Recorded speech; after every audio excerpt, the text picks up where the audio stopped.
Prologue. James got home from work earlier than usual and heard his wife talking. Knowing Maria, who was an introvert and rarely even spoke to him, he was intrigued and wanted to know more about what was going on. Was she cheating on him? That seemed unlikely. James knew Maria too well. She might be capable of many things, but cheating wasn't one of them.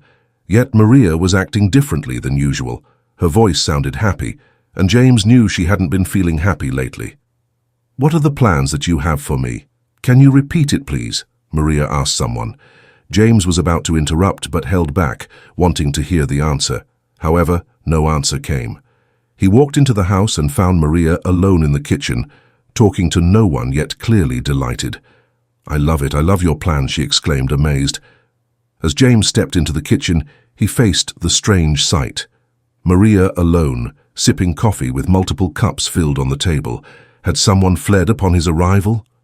Puzzling over this, he then saw Maria notice him. "Hello, James. Meet my new friends. Aren't they such sweet men?" she said, pointing to empty chairs. That was when James decided it was time to take her to a psychiatrist.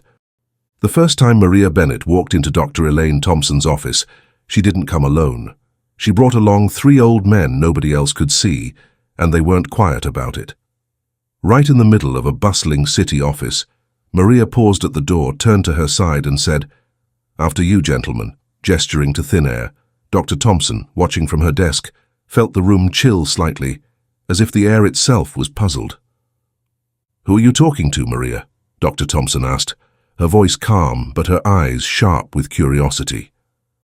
Maria smiled, a secretive, knowing kind of smile. "My friends," she said simply, as if it explained everything. "They've got plans for me. Big plans." Her eyes twinkled with a mix of thrill and something darker, maybe fear. On the small couch, her husband James shifted uncomfortably. He looked from Maria to Dr. Thompson, his face a mask of worry and frustration.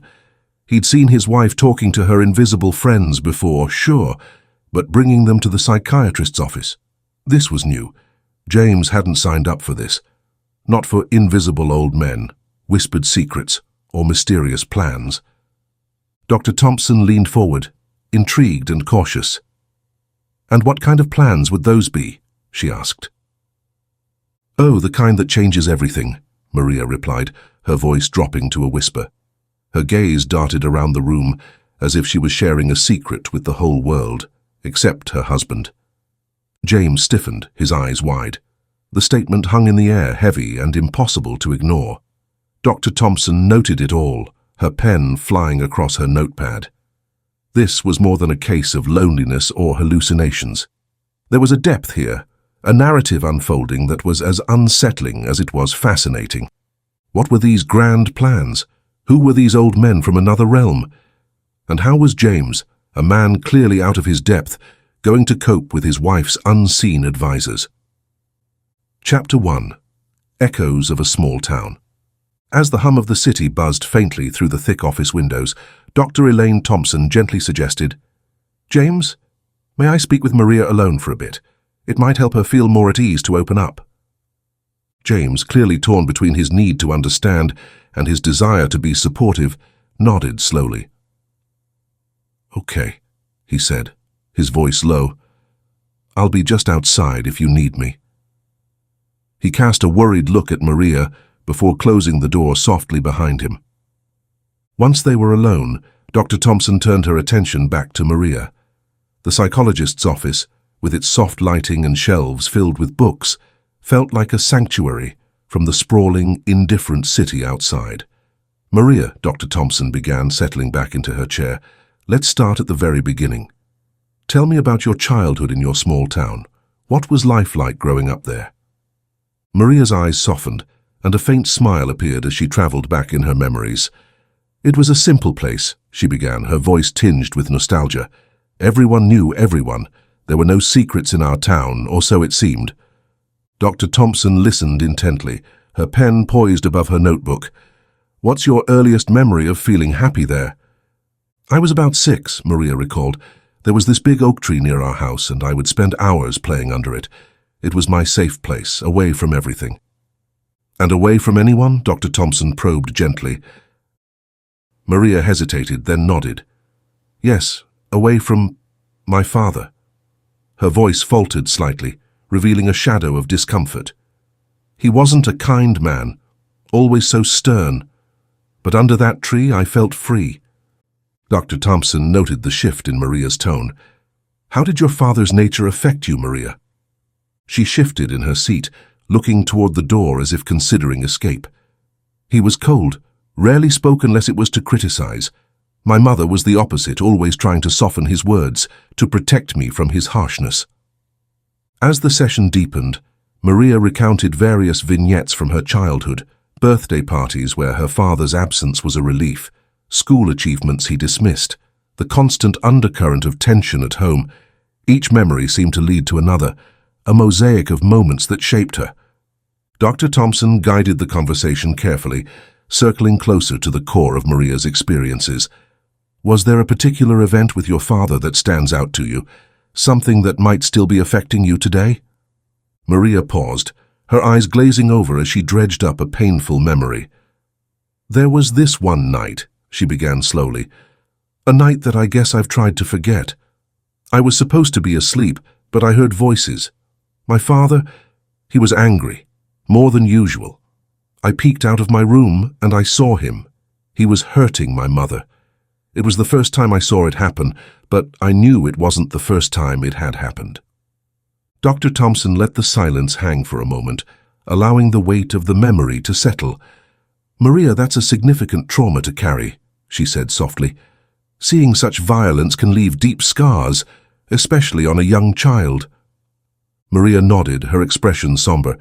I have to admit, I feel less alone when my friends are around. They're not like my father. They're gentle and understanding. Dr. Thompson made a note of this, realizing the importance of these friends in Maria's coping mechanism. It sounds like they provide a comfort that was missing in your early years, Dr. Thompson suggested, aiming to delve deeper into the psychological role these friends played in her life. As the session wrapped up, Dr. Thompson wondered about the connection between Maria's tough childhood and her friends. What role did these unseen companions play in her life? How were they tied to her past hurts?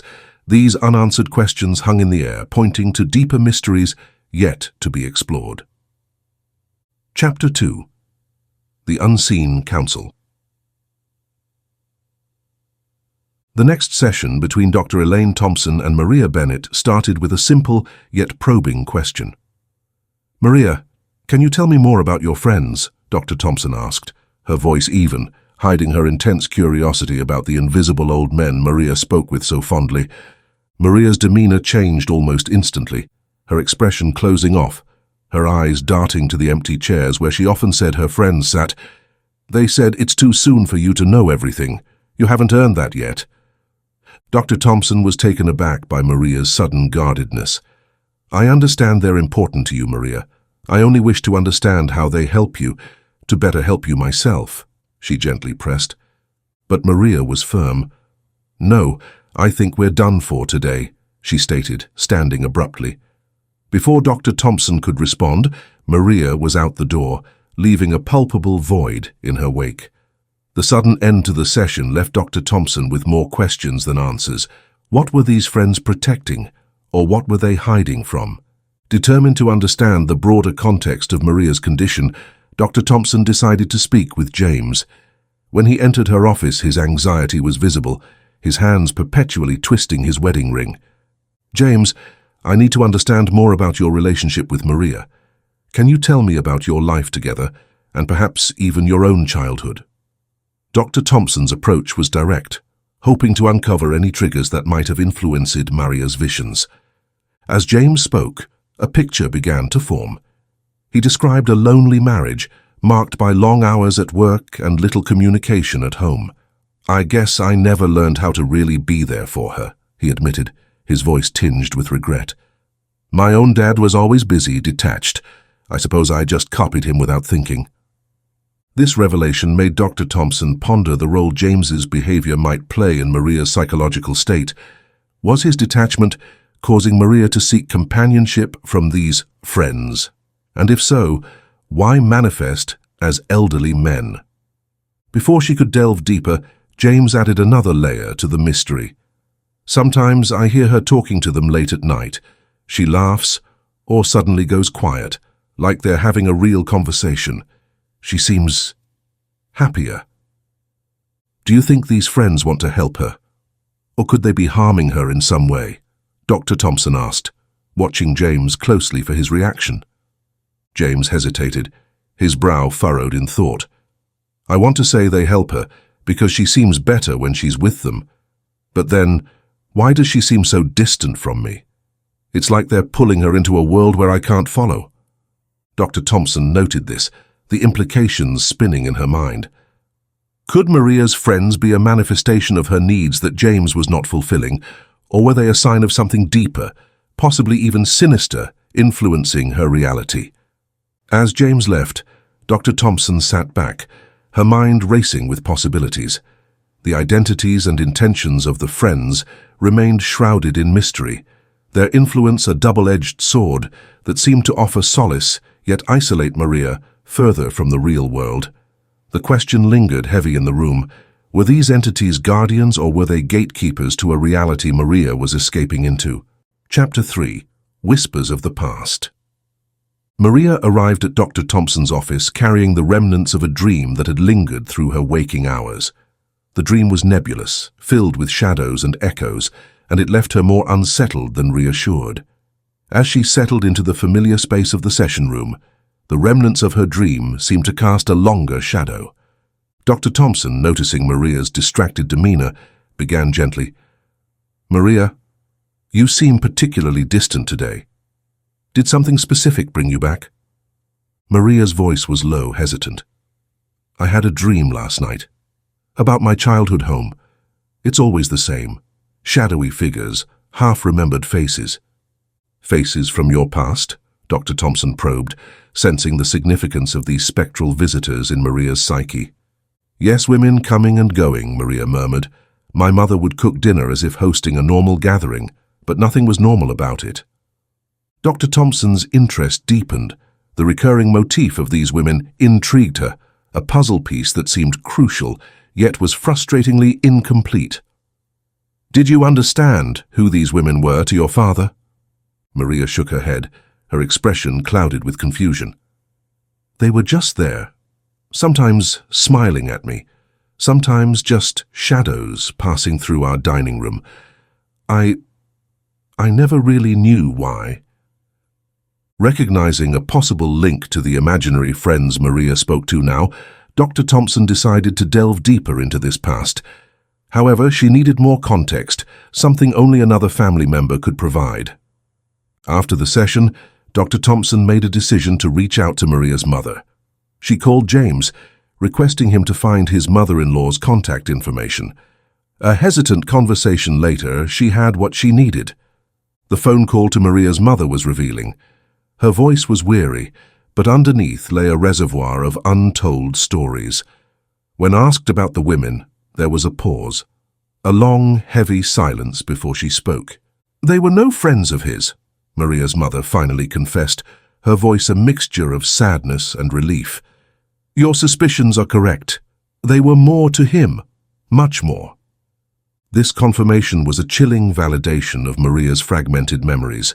The women were indeed her father's mistresses, a revolving door of strangers paraded openly in front of both wife and daughter.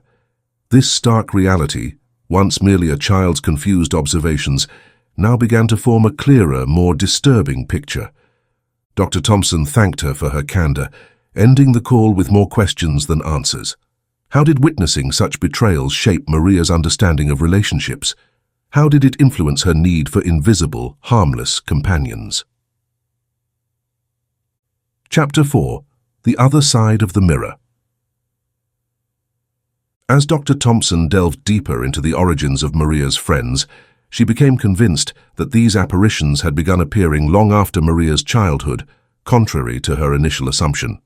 This realization shifted her focus squarely onto James and the dynamics within their marriage that might have precipitated such a profound psychological response. The next session was with James alone. Dr. Thompson prepared herself to tread carefully, knowing that whatever revelations awaited might hold the key to understanding the catalyst for Maria's condition. "James, can we talk about your relationship with Maria after you got married?" Dr. Thompson started, observing James's reactions closely. James shifted uncomfortably in his chair, his gaze avoiding hers. "Sure, I guess. We moved to the city soon after our wedding. It was supposed to be a new start for us." "And how did things change once you were in the city?" Dr. Thompson probed further. James sighed, a sound of resignation escaping him. "I was working a lot, long hours. I thought providing for us was the most important thing. I didn't realize maybe I wasn't there for her the way she needed me to be." Dr. Thompson noted his avoidance of emotional detail. "Was there a particular incident, something you think might have been especially hard on Maria?" After a long pause, James confessed, "There was this one night. I lost it. I was stressed from work, and I shouted at her. I said things I shouldn't have. She was talking about seeing someone, an old man who gave her advice. I called her crazy, told her to stop making up imaginary friends." The gravity of his admission hung heavily between them. This outburst seemed a likely trigger, but Dr. Thompson suspected there was more beneath the surface of James's guilt. "James, how were you shown love as a child? How did your parents express their affection towards you?" she gently asked, guiding him to unearth deeper issues. He looked away, his voice barely a whisper. "My parents were always distant. My dad was tough, believed too much affection made you weak. My mom, she just went along with it. I don't think I ever heard 'I love you' from them." The pieces started to fit together in Dr. Thompson's mind. James's inability to express love and support, mirrored from his own upbringing, likely contributed significantly to Maria's feelings of isolation and neglect, driving her towards her friends for solace and understanding. "I never meant to hurt her," James murmured, his voice cracking with a mixture of realization and sorrow. "I just didn't know any other way to be." Dr. Thompson finished the session with a plan. Understanding James's background was crucial, but helping him learn how to show love and support was now imperative. His transformation could be key to rekindling his and Maria's emotional connection, and perhaps in easing her reliance on her imaginary counsel. Chapter 5. A Shadow's Whisper. As Dr. Thompson delved deeper into Maria's psyche, confidence grew in her ability to mend the fractured marriage. But just as she started to see a path to recovery, an unexpected twist threatened to unravel everything they had worked towards. Maria arrived at her next session with a light in her eyes that had been absent before. Dr. Thompson noticed the change immediately. "You seem different today, Maria. Is there something new you'd like to share?" Maria hesitated, a smile tugging at the corners of her lips. "I've been reading again," she began, her voice carrying a note of nostalgia. "Romance novels, like when I was a girl. They helped me escape back then from the harshness around me." "That sounds like a healthy escape," Dr. Thompson encouraged. "But tell me, how do these stories make you feel about your own life now?" "They make me dream of better things," Maria confessed, her gaze drifting. "That's what my friends have been doing too. They've been telling me to wait for someone ideal, someone perfect, just like in my books." Dr. Thompson's interest was piqued by this mention. "Your friends," she ventured carefully, "do you feel they're helping you towards something positive?" Maria nodded slowly. "They said they would help me find a new husband, a better one, someone who could really see me and love me." "And do you believe them?" Dr. Thompson asked, her voice neutral. "I did," Maria admitted, "until recently." She then shared something new, something that shifted the balance of their sessions. "I met someone at the park, a musician. He approached me one day, and we just started talking. He understands me, sings to me, writes songs about me. It's like he stepped out of one of my stories." Dr. Thompson listened intently, sensing the complexity of the situation. "And your friends? What do they think of him?" Maria's face clouded. "They don't like him. They warned me about him, said he wasn't the one they promised. But I'm not sure anymore. They told me to be patient, to wait. But why wait when he's right here? The psychologist realized the gravity of what was unfolding. Maria's imaginary friends, once seemingly benign, now appeared to be exerting control, influencing her decisions about real-life relationships. Their disapproval of the musician pointed to a more sinister motive. As the session ended, Dr. Thompson pondered the implications. Were these friends manifestations of Maria's fears and insecurities, holding her back from genuine happiness? Or perhaps they were reflections of deeper, unresolved conflicts, mirroring the dark chapters of her past. Chapter 6. Visions and Revisions. A week had lapsed since Maria's startling revelations about the musician and her spectral advisors when Dr. Thompson received an unexpected request. James wanted another session, a solo one, which was unusual given his typically reserved participation. The psychologist braced herself for another layer of complexity to unravel in this increasingly intricate case. As James settled uneasily into the chair across from her, his first words were of Maria. "She's changed, Doctor," he began, his voice laced with a mix of wonder and concern. "She seems happier, maybe too happy.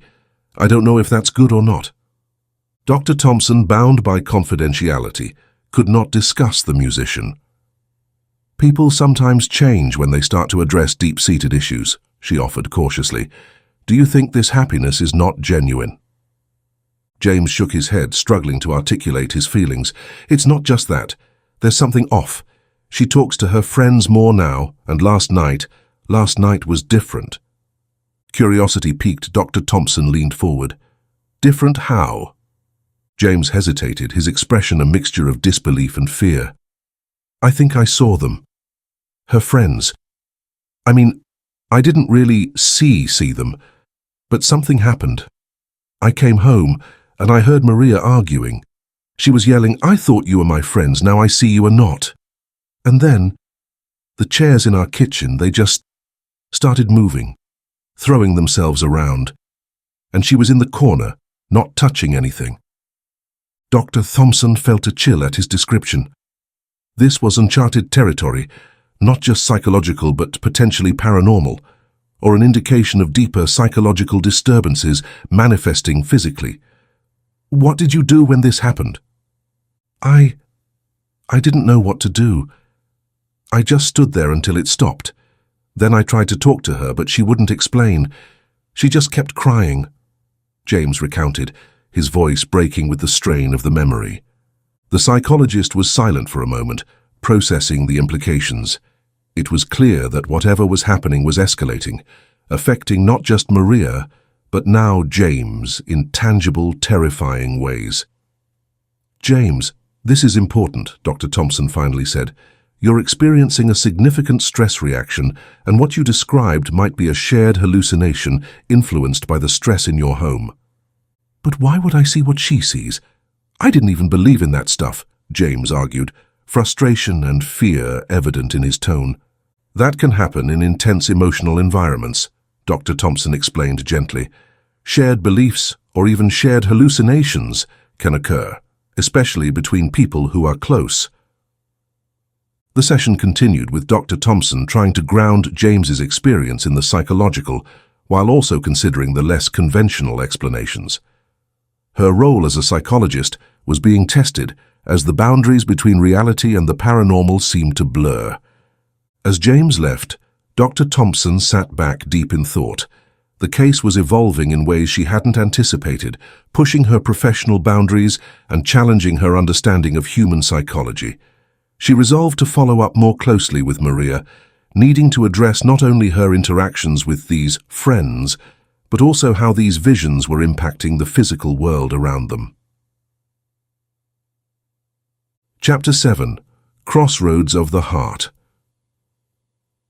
Maria arrived at Dr. Thompson's office the next day, a whirlwind of conflicting emotions.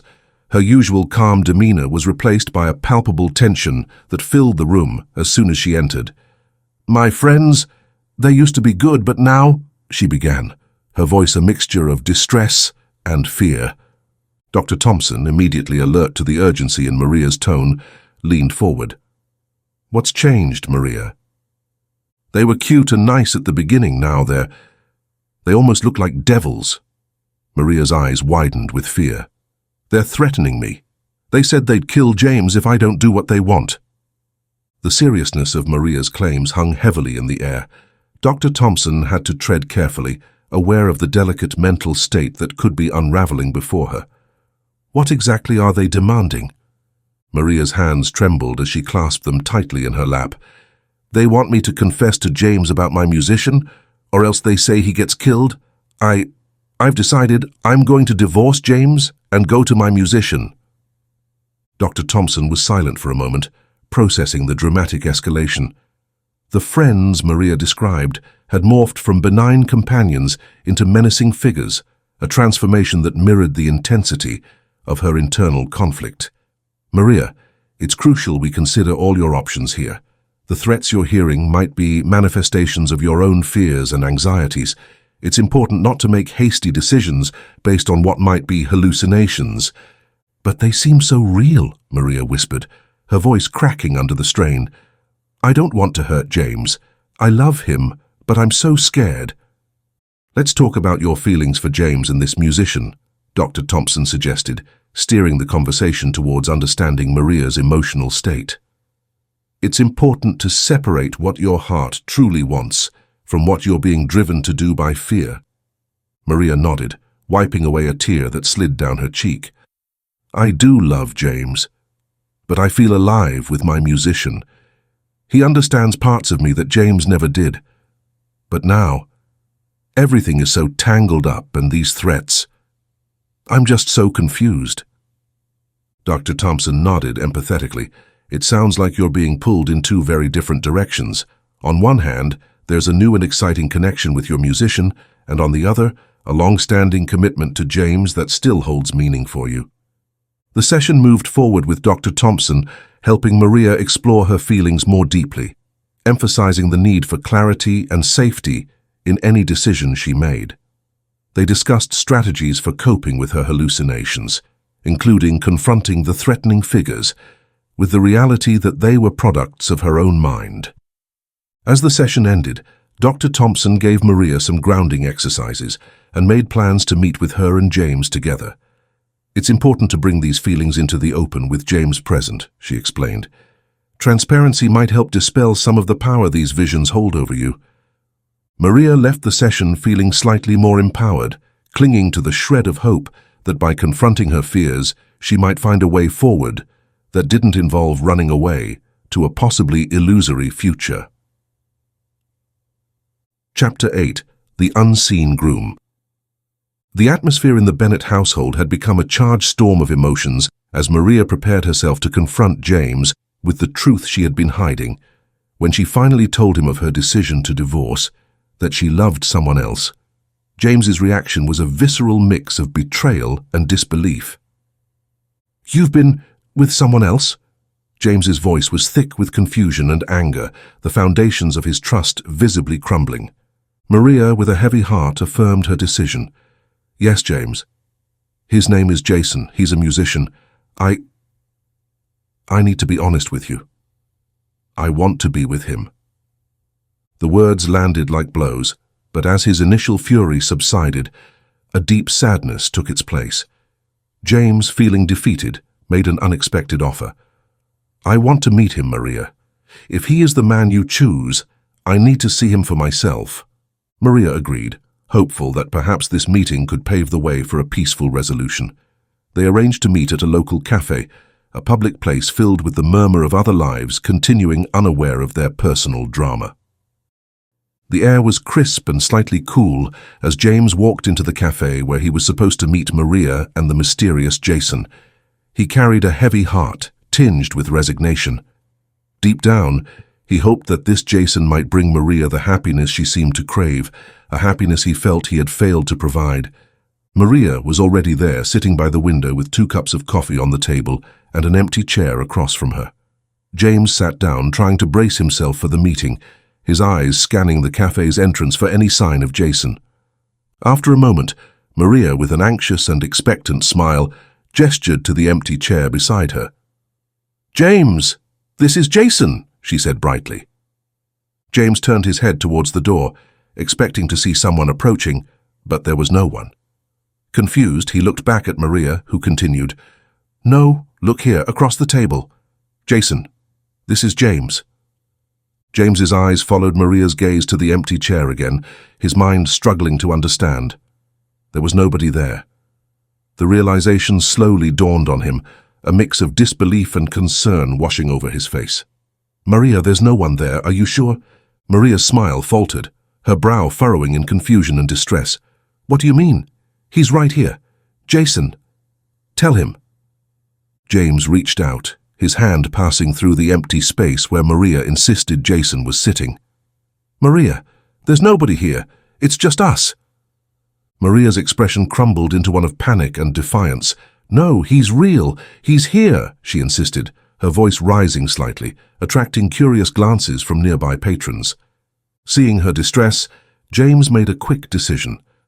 "Okay, let's go see Dr. Thompson. We can all go together and you can show her Jason," he suggested gently, hoping to handle the situation without causing Maria more stress. Maria agreed, somewhat calmed by the idea. "Yes, let's go. She'll be able to see him, she'll understand." Together they left the cafe, Maria leading the way as if she were guiding someone by the hand, with James following, his mind reeling with the surreal turn of events. At Dr. Thompson's office, the atmosphere was tense and heavy with expectation. Maria immediately began, "Dr. Thompson, this is Jason. He's the musician I told you about." Her hand gestured to the empty space beside her. Dr. Thompson observed quietly, her expression unreadable. She directed her gaze to where Maria pointed, then back to Maria. "I see," she said thoughtfully, turning her attention to James, who shook his head slightly, his face a mask of sadness and worry. "Maria," Dr. Thompson began carefully, choosing her words with care. "Let's talk about Jason. When did you first meet him? What does he mean to you?" She guided the conversation gently, allowing Maria to express her feelings and describe her experiences, all while subtly assessing her psychological state. As the session progressed, James watched Maria speak animatedly with the empty chair, describing her times with Jason, her voice filled with affection and conviction.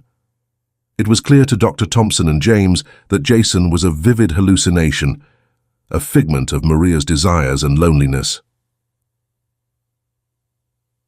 Chapter 9. Healing Together. In the wake of their profound and unsettling experiences, James and Maria committed themselves to a new beginning, underpinned by a deeper understanding and support for one another. Their journey was far from easy, marked by moments of uncertainty and vulnerability, but driven by a renewed desire to rebuild their connection. Dr. Thompson continued to play a crucial role in their recovery, guiding them through the complexities of their emotions and the shadows of their past traumas. "It's important to understand that neither of you is at fault for the challenges you've faced," she explained during one of their sessions. "Your experiences, especially those from childhood, have shaped how you interact with the world and with each other." She introduced them to the concept of love languages, encouraging them to explore and communicate their needs more effectively. Learning each other's love language can be incredibly powerful. It helps you express affection in ways that resonate most deeply with each other, Dr. Thompson advised. James took the lessons to heart. He made concerted efforts to spend quality time with Maria, engaging in activities that brought joy and relaxation to both, whether it was cooking a meal together, reading in the evenings, or simply taking walks in the park. Each moment was an opportunity to strengthen their bond. Maria, for her part, worked diligently on understanding her own psychological landscape, grappling with the shadows of the friends who had once seemed so real. With Dr. Thompson's help, she learned to differentiate between hallucination and reality, a process that brought her a sense of peace and self-awareness she had never known before. The turning point came one quiet evening, as they sat together watching the sunset from their living room. Maria turned to James, her eyes filled with gratitude and a newfound depth of love. "I can't thank you enough for standing by me through all of this," she said softly. "I love you more now than I ever thought possible." James, feeling a warmth spread through his heart, took her hand in his. "I'm just grateful we can share this journey together. Seeing you heal, watching you grow, it's more than I could have ever hoped for."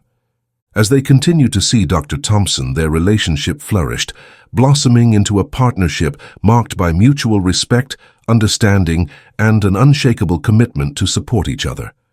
Maria's episodes grew fewer and farther between until they faded into a distant memory, a testament to her strength and the efficacy of their work with Dr. Thompson. Epilogue: A New Dawn. Months later, Maria and James found themselves revisiting the cafe, where the stark reality of Maria's condition had once come to light. This time, however, there were no empty chairs or imaginary companions, just the two of them, enjoying a quiet afternoon together.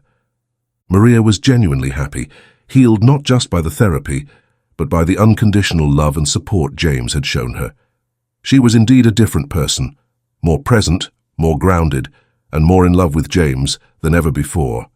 James, too, was transformed. He had learned not only how to support Maria, but also how to express his own needs and emotions more openly. Their marriage, once on the brink of dissolution, had become their greatest strength. As they left the cafe hand in hand, they looked forward to the future with optimism and love, grateful for the second chance they had been given. Maria glanced at James with a smile, and in that smile was everything they had overcome and everything that lay ahead. Their journey through darkness had led them to a place of profound light, and in this new chapter of their lives, they found not just love, but a deeper, enduring companionship. Don't forget to subscribe and hit the bell to stay updated with our latest videos. Thanks for your support. Have a beautiful day.